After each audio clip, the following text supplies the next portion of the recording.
I'm excited to share with you all a little bit about just the corporation, the Amway Corporation, the history, the IBO board, of course. And you guys have gotten everything that you needed this weekend to go out and build your companies. But I think it's really neat and it's really important for all of us to understand who are the shoulders that we all stand on as business owners today. And really, all my goal to do for you guys today is to educate you a little bit more and really stiffen your spine for the opportunity that we have our hands on. And so some of you guys probably know some of this history, but I got a little bit of time to dive into some really key concepts about the corporation. And so the history goes like this. Amway was started by, as we all know, Rich DeVos and Jay Van Andel. They were both World War II veterans, and they had their story start together way earlier than 1959 when they started the American Way. But before that, they actually were a part of the Nutrilite opportunity. So we all know Nutrilite as our vitamins and supplements brand today, but actually back in the day, in the 30s and 40s, Nutrilite was actually a direct selling opportunity. It was a network marketing business, and Rich and Jay actually started one together. They started a distributorship business back then, and they experienced wild amounts of success. I mean, they actually built their business to 5,000 distributors in the Nutrilite and opportunity. They did that in under 10 years. Extremely impressive. I mean, imagine if you had a team, your Amway team, that was 5,000 IBOs. I mean, it's wildly impressive. And so eventually what ended up happening was they, kind of defected, if you will, and they left the Nutrilite opportunity, and here's why. They started their Nutrilite business so that they could be in business for themselves and call the shots. Well, they realized eventually that somebody else was actually calling the shots inside that opportunity. Somebody started changing the compensation plan on them. Some challenges were happening with some of the products. They couldn't run a business as well as they thought they would be able to. And so essentially they took their top leaders as part of their business team and they defected and they started what was called back then the American Way Association. And so you look at that and you're like, well, how do we have Nutrilite a part of our product portfolio today?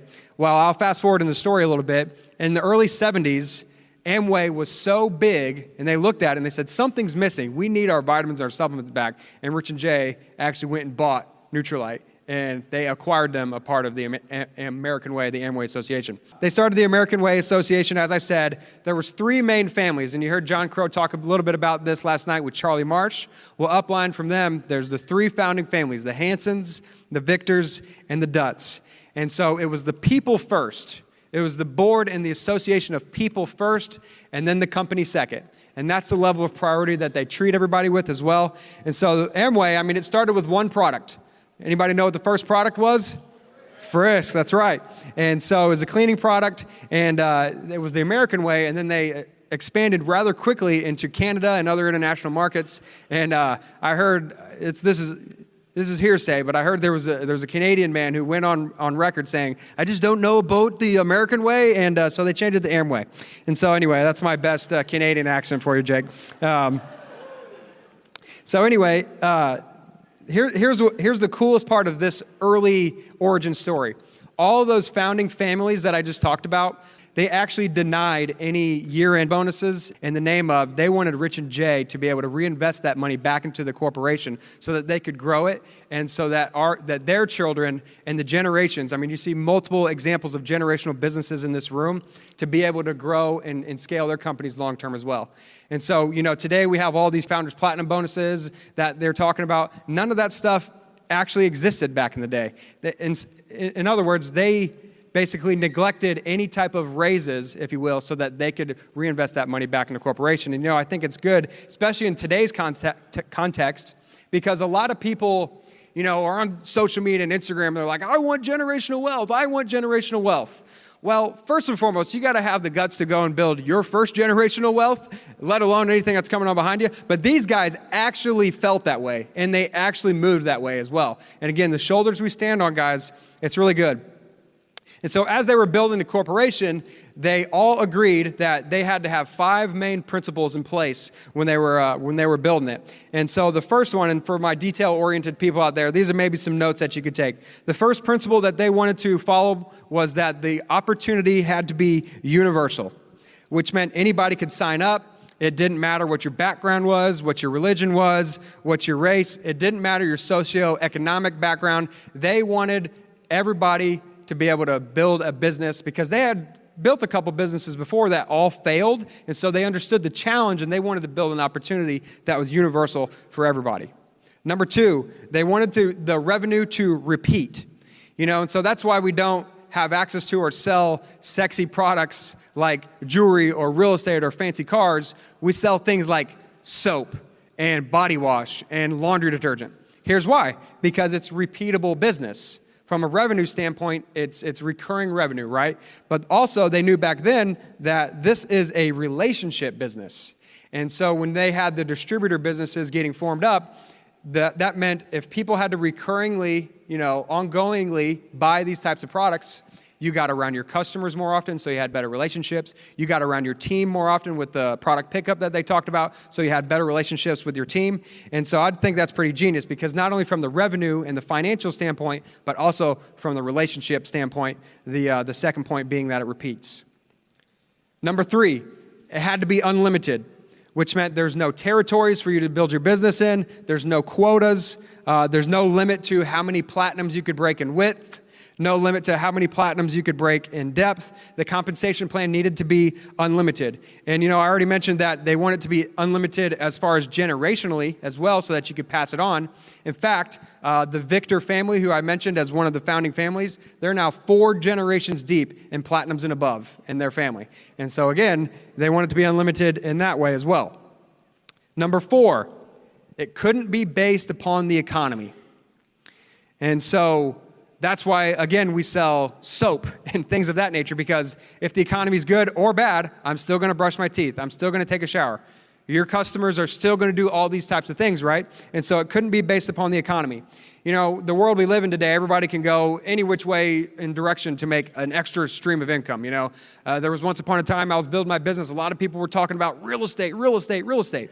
Well, all of a sudden, now that the real estate market isn't as booming anymore, and again, real estate's a great way to make money. I'm not saying anything about that, but it's based upon the economy. Interest rates and just prices and all that good stuff, or investments in general. All those types of things are based upon the economy.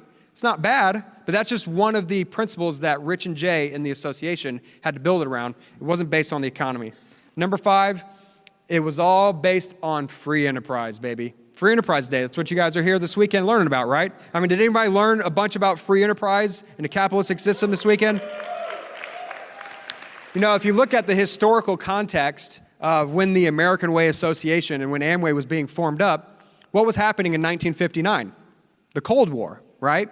And so it was capitalism and free enterprise versus socialism and communism. And so when Rich DeVos specifically, but Rich and Jay were out making this business grow, that was their battle cry.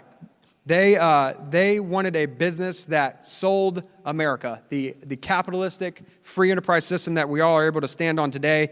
And I'll give you guys a deep cut right here. You can look it up on the internet somewhere. Selling America by Rich DeVos. Anybody ever heard Selling America by Rich DeVos?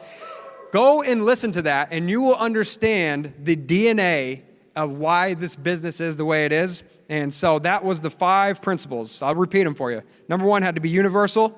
Number 2, it had to repeat. Number 3, it had to be unlimited. 4, not based upon the economy. And number 5, all based on free enterprise. And so I've been kind of throwing a fire hose of information at you real quick, but let me just kind of jump off the beaten path real quick and take you down a little bit of an analogy, if you will. So follow me with this. So as the Amway business started to come together, there are 3 main parts. We got the company, the field, and the board. I'm gonna get back to those, but follow me on my analogy real quick. It's kind of an analogy to the United States government. So regardless of anybody's political affiliation in here, regardless to how you think socially about things, doesn't matter. It's an unarguable fact that the United States of America is the longest standing modern day government in the world, bar none. And I look at the structure of the government, and I'm going to take you back to 5th grade social studies or high school government class, okay? There's 3 branches of government, right? And this is an analogy to how the Amway business has had its longevity in my mind. Number 1, you got the executive branch, where the president sits, right? Number 2, you got the legislative branch, where Congress sits. right? And then number 3, the judicial branch where the Supreme Court sits.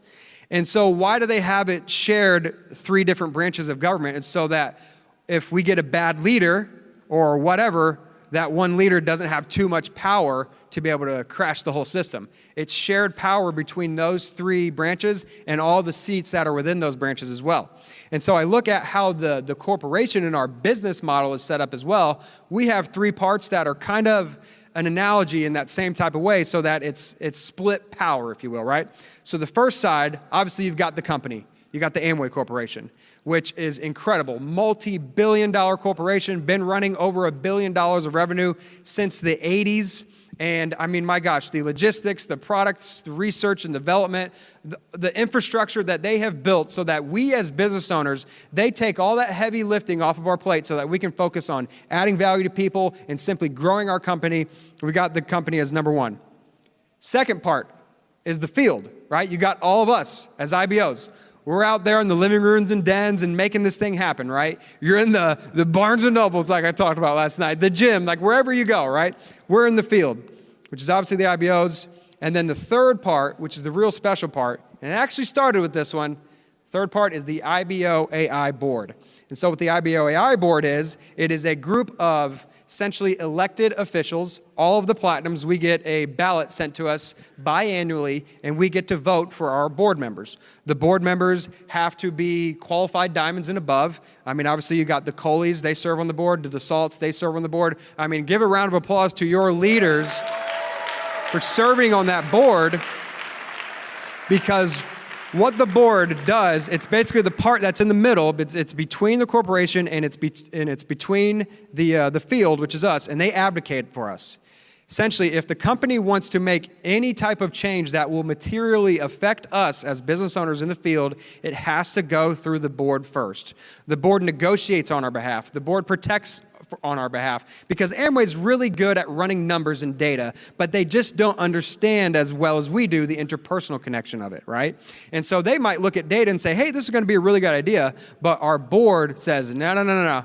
You're only looking at the numbers. The numbers tell a portion of the story, not the whole story. And so they help us create a long-term business. And again, just like the government set up, if there's a bad leader at any parts of those structures within our company, within our business model, that's a protective measure that's put in place for us. And I'm thankful for the wisdom and the foresight that Rich and Jay had, that all the original Hansons, Victors, and Dutts had to say, you know what, we're going to put this in place first. We got rules and regulations that we have to run by so that in case something bad happens, we're going to be protected. So anyway, the board is an incredible, I don't know of any other network marketing company that has that structure, and that just goes to tell you why we have such a longevity and a long term, and it's a big reason why number 1, Amway is number 1 in the network marketing direct selling business, in the business model. I mean, we've been number 1 for a long time, and once you start to understand the history and the principles that we were built upon, that's exactly why. So that's my analogy for you. All right, I started looking more into the corporation, and I found six distinct qualities that set us apart from not only every other network marketing business out there, but truthfully, every other business out there in general. I mean, there's these 6 qualities, and I looked into it, and I found less than 20 companies worldwide all time that fit these 6 criteria the way Amway does. First things first, Amway is privately held. What does that mean? Privately held means there's no public stock. You can't go to the stock ticker and invest your money into Amway, which means there's no millionaires, there's no billionaire investors, there's no angel investors, nothing like that, which means, again, it's not based on the economy. If the stock market goes down, if the market goes down, we're not affected by that. We don't lose equity or anything along those lines. Privately held is very, very important. Number 2, Amway is debt-free. They don't owe anybody a dime, which is actually very special because most companies, they do have a debt structure. They have lines of credit. And I'm not saying it's a bad thing. This is how business works in general. You know, I work in wealth management during the day, and so I get to see and study a lot of businesses and how they work. And most businesses have angel investors. If you've ever gone into, if you've ever seen Shark Tank on TV, what those entrepreneurs are doing is they're trading equity and ownership, essentially, for investment that comes in. But everything that Amway invests, it comes out of their own pockets. Very hard to come by in business today. Number 3, it's still family owned.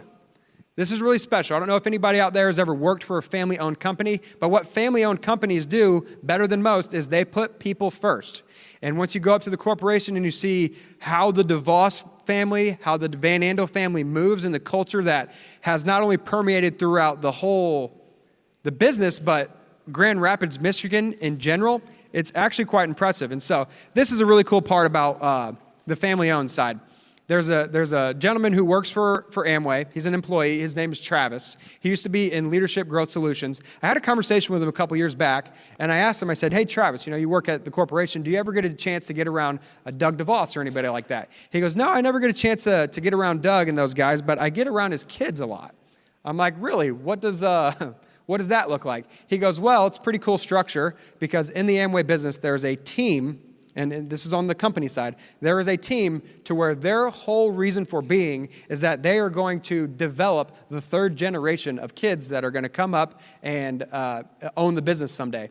In fact, they have to go on a 5-year crusade, if you will, and work 6 months at a time in every single department of the business so that by the time comes when they're stepping into leadership, they understand the full breadth of the business and how it works, and there's a team that their whole reason for being is to help develop them.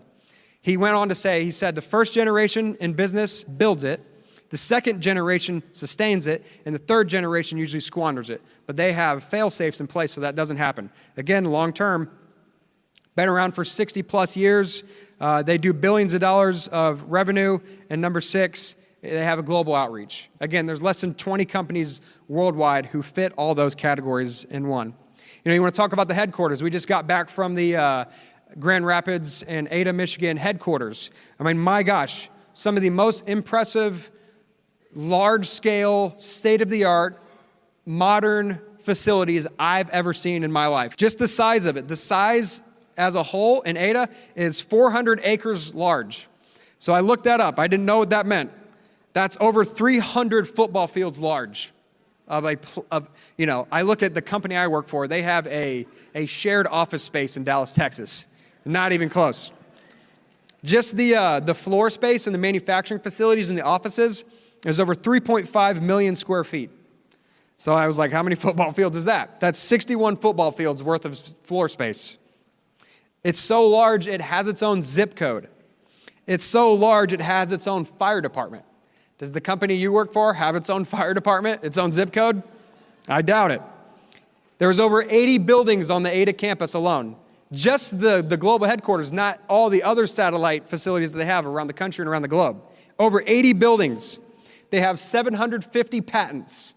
I don't even know how to file a patent. I'm not even smart enough to invent anything patent-worthy either. And so I look at Amway, I'm like, well, technically I got 750 patents. Recently, they just did $335 million of investment into research and development for new products and new facilities.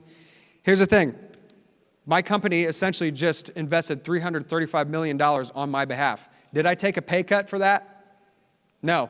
And they just added over 1 million square feet of plants in Michigan, California, and Washington. 1 million square feet, they just added 17 football fields worth of space for all their facilities. And so the big thing here is you guys just have to understand what's backing you, right? There's a lot of resources that you can find out more about this on your own. You can go to weareamway.com, which is a really good resource to find more about the business owners. You can go to ibofacts.com, which details a lot of the philanthropy and the giving efforts that not only the corporation does, but a lot of the IBO leaders in general will do. And a great resource if you are interested in learning more about this is a book. And this book, most of the information I'm sharing with you all today actually comes from this book. It's called Simply Rich by Rich DeVos. And it's Rich's memoir. It's his autobiography on how he built the corporation from the ground up and him and Jay's story. And so in closing, I got to quote my upline, Joe Markowitz, and what he'll say all the time. He'll say, this is a good business. There's good people in the business. You can make good money in the business. It's not a perfect business, but nonetheless, it's a very good business.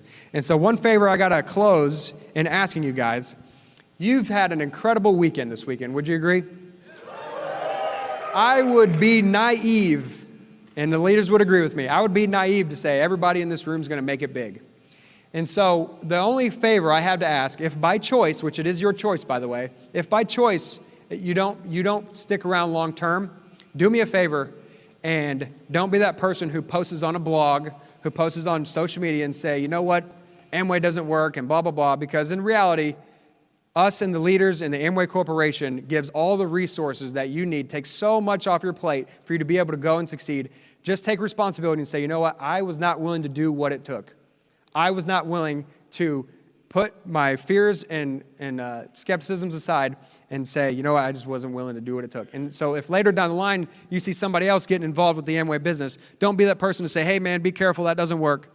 Be the person who says, you know what, that's a great business. There's great people, you're going to learn a lot of good information. And I think if you put your focus and effort into that, you can take it all the way. So with that, guys, I'm done. I've enjoyed sharing with y'all so much this weekend. Thank you for the time. God bless. This recording is exclusively for the use of existing IBOs and should not be used with prospects. Although the techniques and methods suggested here